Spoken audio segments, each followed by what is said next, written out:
Bonjour et bienvenue pour ce nouveau numéro de l'Actu Bourse, le magazine des tendances de marché et des sociétés cotées. Et j'ai le plaisir d'accueillir aujourd'hui sur le plateau Yves Bonamy, Managing Director chez MSCI France, et Arnaud Gian, Directeur ETF iShares BlackRock France. Bonjour messieurs.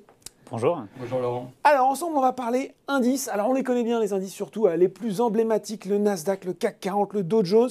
On sait aussi, Arnaud, qu'ils servent de base bien sûr aux ETF, mais ce qu'on sait parfois moins, c'est qu'un indice, c'est pas un panier figé de valeurs qu'il évolue avec les marchés, que précisément la crise sanitaire dont nous sortons a eu un impact parfois profond sur certains d'entre eux. Mais si on a bien conscience, on l'a vécu effectivement, qu'il y a des secteurs qui ont été affectés par la crise, le tourisme notamment, que d'autres ont fait preuve de résilience, voire même ont surperformé. Je pense aux valeurs technologiques, et encore plus aux valeurs technologiques américaines. Quelles conséquences, et je vais commencer avec vous Yves, quelles conséquences justement ça a eu sur la composition concrète des indices? Ouais. Alors, les indices, en fait, s'appuient sur un travail de recherche de plus de 50 années. Donc, nos équipes sont composées de chercheurs qui connaissent en fait l'ensemble des spécificités des marchés. Et donc, on crée des méthodologies pour pouvoir refléter ces marchés, ces évolutions de marché. Donc, en effet, les indices ne sont pas figés. Ils vont évoluer en fonction de certains facteurs. Le premier facteur, c'est les aspects méthodologiques. Sur une base trimestrielle, on va faire une revue des indices avec les titres qui vont sortir ou les titres qui vont rentrer dans l'indice. Ça peut être des facteurs macroéconomiques ou géopolitiques. On l'a vu récemment avec l'invasion en Ukraine. Les marchés boursiers à Moscou sont fermés depuis le 25 février. Donc MSCI a décidé de sortir les titres russes de ces indices. Conséquence là, conséquence directe. Et puis, direct. comme vous le disiez, on a vu pendant la pandémie, finalement, il y a eu des secteurs gagnants, des perdants. Et donc, ça s'est reflété dans les indices. On a vu des titres sortir, des grandes compagnies aériennes américaines. On a vu des titres comme Moderna ou comme Zoom qui a développé un des candidats vaccins contre le Covid-19. Absolument, donc rentrer dans les indices.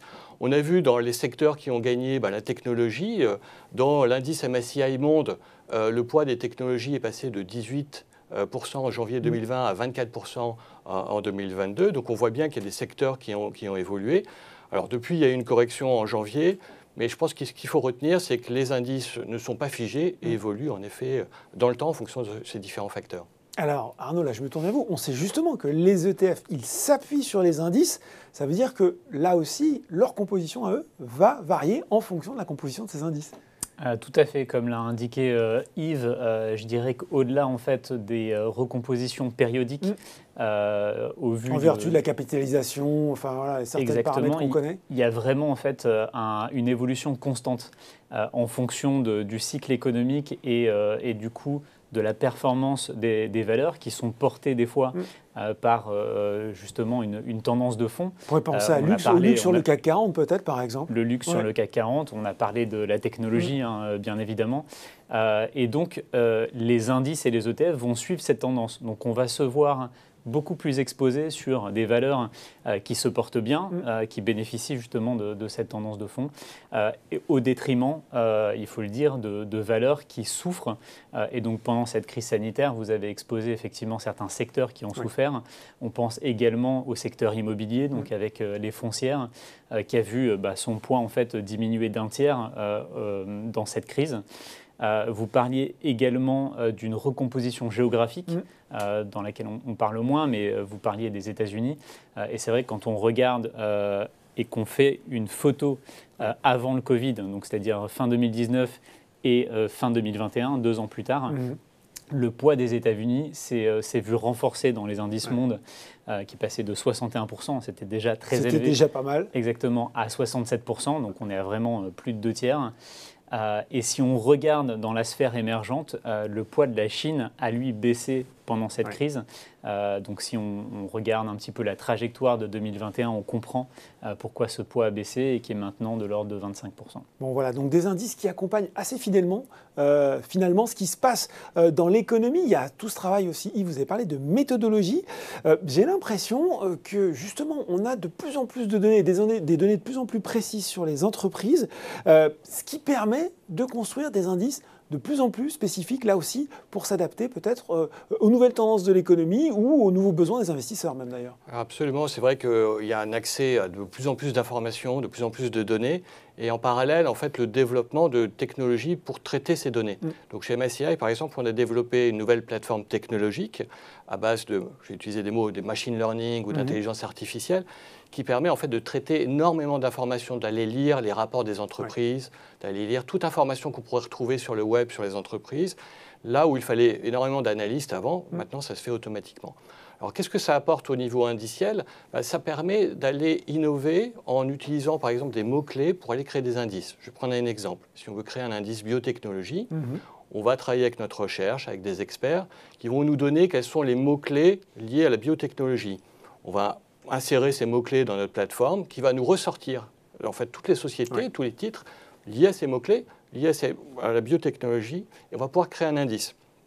Donc on le voit en fait finalement, le traitement de ces données et l'afflux de ces données permet d'innover et de sortir un peu du cadre historique qui était des indices pays, secteurs, régionaux. Maintenant on est beaucoup plus granulaire et beaucoup plus innovant dans ce que l'on peut créer en termes d'indices. Ça veut dire plus de réactivité aussi, Yves, potentiellement? Ça peut être répondre à des besoins spécifiques sur, là j'ai parlé de biotechnologie, enfin, d'aller voir n'importe quel provider d'ETF ou alors de répondre à un investisseur institutionnel qui a identifié un thème et qui va vouloir lancer en fait un véhicule en s'appuyant encore une fois sur ces plateformes technologiques. Oui, parce que plus d'indices, potentiellement, Arnaud, c'est plus d'ETF aussi, non?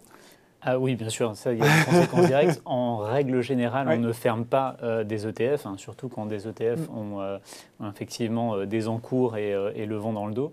Je dirais pour compléter qu'on a besoin en fait de cette évolution, ce que je vais un petit peu faire un parallèle, je pense, qui est un peu évident, mais des fois on n'a pas ce recul. Si on réfléchit bien, les catégorisations qu'on faisait dans le passé, c'est-à-dire pays et secteurs qu'on connaît usuellement, leur pertinence est un petit peu mise en question. C'est-à-dire qu'aujourd'hui, quand on investit sur un indice allemand, est-ce qu'on investit vraiment sur la santé économique du pays de l'Allemagne au vu en fait de sa dépendance, on le voit en fait avec d'autres pays en termes de consommation énergétique, envers les exportations qu'on voit en Chine. Et donc, on se rend compte que pour le meilleur et pour le pire, j'ai envie de dire aujourd'hui, les entreprises sont interconnectées et ces multinationales sont vraiment globales. Donc, du coup, on a besoin de repenser ça. Et d'un point de vue sectoriel, c'est un petit peu le même écho, parce que quand on pense aux GAFAM, comment est-ce qu'on catégorise ces GAFAM? Facebook, dans le passé, c'était de la tech. Mais aujourd'hui, la moitié de ces GAFAM sont plutôt considérées comme médias, une autre moitié comme tech. Et en fait, on se rend bien compte qu'elles sont à la frontière de beaucoup plus de secteurs. Donc, on a besoin effectivement de faire évoluer l'offre pour justement avoir plutôt des investissements thématiques qui permettent de se projeter en fait sur une tendance de fond. Alors voilà, transition toute trouvée, le mot est lâché, thématique. Moi j'ai envie de savoir justement quels sont ces nouveaux indices qui accompagnent l'évolution de l'économie. Au risque de tuer le suspense, je pense qu'on va quand même pas mal parler d'indices ESG, ces fameux critères environnement, sociaux et de gouvernance qui, à mon avis, s'illustrent, en tout cas illustrent une bonne partie de l'offre récente, non? Non, vous avez tout à fait raison. L'ESG, c'est une tendance qui est très très forte depuis quelques années. Donc, on a chez MSCI de la recherche ESG, on note les entreprises selon ces critères ESG, donc on va pouvoir les utiliser pour développer des gammes d'indices ESG. Alors, je parle de gamme parce qu'il n'y a pas une définition unique de l'ESG. En fait, chaque épargnant, chaque investisseur va avoir ses propres convictions en termes de sélection ou d'exclusion de titres. Donc, il faut pouvoir développer une gamme pour répondre à ces différentes demandes. En parallèle de ça, ce qu'on est en train de constater, c'est un autre phénomène, c'est une bascule des indices phares classiques vers des versions ESG. Donc, on voit l'ESG vraiment en train de prendre place et les briques de demain, en termes d'investissement, seront des briques ESG, ça c'est certain. Vous avez senti cette demande, ce besoin notamment de la clientèle, des investisseurs pour ces indices ESG, peut-être même les plus jeunes dont on dit qu'ils ont besoin d'avoir du sens dans leur placement, Arnaud? Tout à fait. En fait, je pense qu'il y a effectivement deux familles. Comme le disait Yves, ça fait un petit moment qu'on a vu effectivement des indices apparaître. Mais maintenant, on est vraiment à marche forcée, j'ai envie de dire, face aux enjeux, notamment environnementaux, mais aussi sociaux, qui sont évidents. Et donc, on a vu donc chez BlackRock l'offre se multiplier par 2 ou 3. Aujourd'hui, nous avons 90 ETF européens qui intègrent ces aspects de durabilité, 40 qui sont reconnus comme engageants, c'est plutôt une norme française, et 12 qui sont même labellisés d'État français ISR. D'accord. Donc on a effectivement cette augmentation de l'offre. On voit cette demande, vous parliez de la demande, on a sur 2021 et 2020 près de 50% des flux actions qui ont été portés vers ces investissements qui intègrent les critères E, S et G. Donc on voit à la fois l'offre s'adapter et la demande être là. Et vous évoquiez en fait cette nouvelle tendance, notamment auprès des plus jeunes. Donc c'est effectivement une catégorie très importante. Les millénials, on sait qu'il y a cette énorme transition d'épargne, transition de patrimoine qui est en train de s'opérer.